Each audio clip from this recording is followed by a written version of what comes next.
Hi guys, it's Kelly Letable here and I'm back again with another video. Today I'm actually using some products from Erin Lee Creative. Erin is wonderful. She's super talented designer but also a wonderful person, and I'm so happy to use her products and support her. I am using, this is the showing of her kind of like the release products that I ended up with, but I'm using the Here For You stamps and dies, and then also the, well, I'm not really going to end up using it, I'm not going to lie to you, the Protea background. So you ever have delusions of what your card's going to look like? What your card's going to look like? So I had this idea of what I wanted to do for the background, and I thought that it would be fun to have some different colors. So I am speeding this up because I wanted to show you what didn't work for me. I didn't want you to think like I just sat down and these cards just, pour out of me with perfection and no issues, and that's not reality. So I did try something else before I ended up with what I ended up with, and I wanted you to see that because it might spark some creativity in you. I just didn't like it for this card. So I decided that I wanted to do some blues and greens in the background, and I'm using my Distress Oxides for that. You can see I'm slowly but surely moving out from that, what is that, Twisted Citron, the bright green, out to some darker blues, and just kind of working those. And I'm drying that down because I'm going to be doing some heat embossing, and I wanted to make sure that it wasn't going to stick to anything because these are hybrid inks. They're partially pigment. They do have some properties where they stick to them. So make sure you test it. So I dried it down really well, and then I tested it. And it's probably hard to see here for you, but like it was definitely sticking to it. So now I know I need to dry it again. So you want to wipe off that embossing powder that stuck to it. For me, I'm lazy, so I just use like a paper towel if it's nearby. If it's not, I use my pant leg. I'm not going to pretend like I don't. It is what it is. I wear holes with pants in them to the gas station. You all know what kind of person I am. So now I'm going to test it again, and I didn't have any sticking, so now I know that I'm good to go and do any embossing that I want to do. Please make sure you do that test. If you don't do that test, you could very well end up ruining your project and be very sad. How do I know? Because I have lived it. I have done it. So here I've just removed the pad out of my Misty. Oh, I'm losing my voice. As if my audio already wasn't having issues. We'll get back to that. But anyway, so I removed the pad out of my Misty because this is a red rubber stamp. And I'm just going to use some Versamark ink to do my embossing with. It's just a clear sticky ink. You can use any embossing ink that you own and like. So just going to make sure that this is really covered very well. And then I'm going to go ahead and stamp it onto my background. My game plan here was like an emboss resist, like a trapped emboss resist kind of thing. I don't know. It could have been that I used Distress Oxides. That could have been my problem, is that because they aren't, like, they do dry much softer and like to a chalkier finish, which they have amazing properties of their own, but sometimes like one tool isn't the best tool for what you want to do. And so here, this is clear embossing powder that I'm sprinkling on here, tapping off any of my excess, and then I am going to heat set that until it is clear and smooth. I'm just trying to get all of the extra off, double checking any areas, and you can see that sticking to it pretty well. And I'm going to heat emboss it, and you'll be able to see it even better as it starts to melt. So I have done emboss resist, trapped emboss resist for, I've been doing card making for 11, 12 years now. So I have done this multiple times. And this one I just didn't love it. And that's okay, because the learning is in the experimenting. So now I'm going to go back over this with the same colors that I already used, because I wanted to make it darker, which will help that emboss resist kind of pop up off the page. And here is where I think the oxides were not the way to go, because there is no contrast. It didn't occur to me, it just did now, but it didn't occur to me to try Distress inks over top of it. Maybe if I had done that, it would pop a little bit more. But as you can see, there's really no difference between what is trapped underneath the embossing and what is going on in the background. Like, I'm just not able to make it any darker. And so I just used the wrong tool for what I was trying to accomplish. And again, we don't know these things until we try them, and that's why the trying is so important. And not that this background, there's not that there's anything wrong with it. Like, I'll be able to use it for something else, possibly. And I could probably dig it up and maybe try the distress ink thing now that I've thought of it. So in order to try to make this a little bit more interesting, I decided I was going to kind of spray it with and then do some splatters. I should not have done this, y'all. It made it so much worse. It made it so much worse. I really don't like the background at all. And I did try the Perfect Pearls, just adding some shimmer. So I wanted to show you how that ended up before we move on to what I actually used. So try it, even if you don't like it. Even if it doesn't end up being what you thought it was going to be, that's totally okay. There's beauty in the learning. So now we're moving on to the stamping. I'm using Copic Safe ink to stamp this down because I am going to be using alcohol markers for coloring. My preferred is Copic, but use whatever you have on hand. Altenew has some really good ones. Nuvo, those are so reasonably priced. They don't have the brush nib, but that doesn't mean that you can't get good blending with them. You can. And I ended up stamping this twice just to make sure that, because it is so intricate, that I got everything stamped in a bold black outline that I wanted to. Beauty of the Misty. This black Misty is actually the one that they released with Hero Arts. Not the pink one that I use is the ones that were original. But you can get, I think, little rulers and things to change the color of it if you're super into that. So here it is stamped down, and then we're going to go ahead and get into the coloring. I kind of played around with what colors I wanted to use. I do feel like I used pink and orange like a ton, but like the Protea flowers, like it needed to be pink. I'm sorry, it just did. So I ended up with a pink, orange, yellow combination, and I'm not mad at it. It is something that I do often, but I'm totally okay with it. So here I'm just kind of mapping out where my colors are going to be. I'm not really sure what I'm doing with this long gap in between. That was poor editing on my part, so my apologies. But I'm just going to fill this whole thing in before I go in and add the dimension. It's in smaller flowers like this. You do have to be careful to make sure that you maintain that highlight. There's some, I don't even want to call, are they petals? I guess they're petals. I don't know. Proteas are different flowers. That will not have, like, you're not going to have a ton of dark on them because they're going to be a smaller petal. But sometimes, sorry, Molly decided she didn't want to listen to me talk anymore, got up, walked away, decided to shake her booty on the way out. So they're not going to have a lot of darker color on there, but honestly, sometimes even just like a dot of darker color where it would be the darkest is enough to give you that dimension. So don't get discouraged by that on flowers like this that are have maybe a little bit more going on. So anywho, we're gonna watch me color and I'm gonna talk because that's what we do. So when we were the last video that we were talking about me having trouble doing voiceovers, my audio is probably more quiet. I cannot fix my situation. I have tried uninstalling and reinstalling my drivers. I have tried doing the my enhancements tab is just gone, and everything that I've tried to re-establish that, it's not working.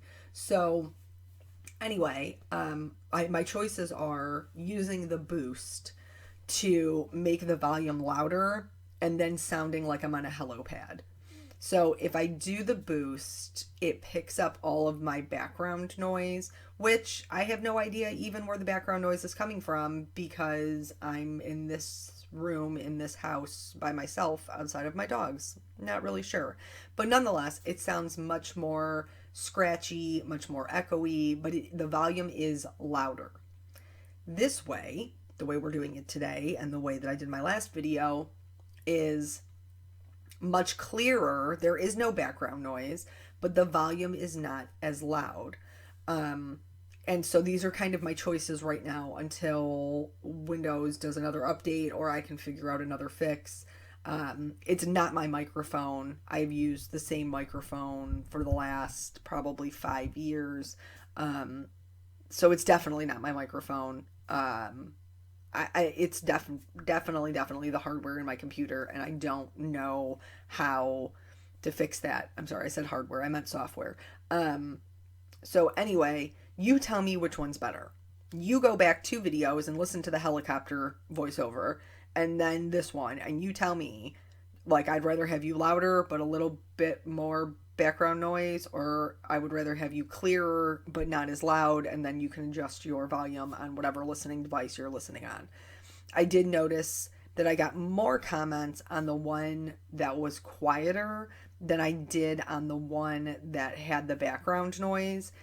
But either way, like when it comes to YouTube videos, I'm with you guys. Like, I don't want to watch videos where the audio is trash, where I'm struggling to hear them, where there's a ton of background noise, like they left a fan on or a window open or their dog's barking. Like, I totally get it. So that's why I'm asking you to tell me which, pick your poison, because those are the only 2 choices I have as of right now. So that's that. I was talking about Molly, and her chain, or her tags, and it reminded me of a story. So that's what we're going to talk about today, because I didn't really have a story planned. So the other day I told you guys, refinishing this furniture. And so that means I'm in the garage, because I did the dining room table and the chairs in our dining room because there wasn't anything else in it. So I could put the tarps down and do everything that I needed to do in there. I told you, Peanut jokingly said, we don't have a sanding room anymore. We have a dining room, which is true facts. So now I'm working in the garage, and the weather is nicer. So, I'm not freezing my tushy off and all of that being out there. So when I go outside, Emma, even though she is doing much better with her training, she still cannot be trusted because she's still a puppy. So I can't just leave her in the house like I can Molly, who will just, play with her toys or sleep on the couch and be super chill. Emma, not super chill. Emma, very high maintenance. So I bring the dogs outside with me. Originally, I had tried hooking them up to, because we have what are they called? I can't remember the words that I want. What is it called? The things that you screw into the ground and then you hook them, like you hook the lead up to. It's like an anchor, okay? But I don't have the hand strength. I've told y'all I don't have any upper body strength. And so I don't have the hand strength to screw it into the ground. And I can't just leave it in the ground because obviously we have to cut the grass. So the first time that I took them out into the front with me, I tried to hook them up to Nathan's basketball hoop. Like, it's all weighted and everything. So I was like, well, I'll just wrap it around the basketball hoop and we should be good. But it's weighted with sand.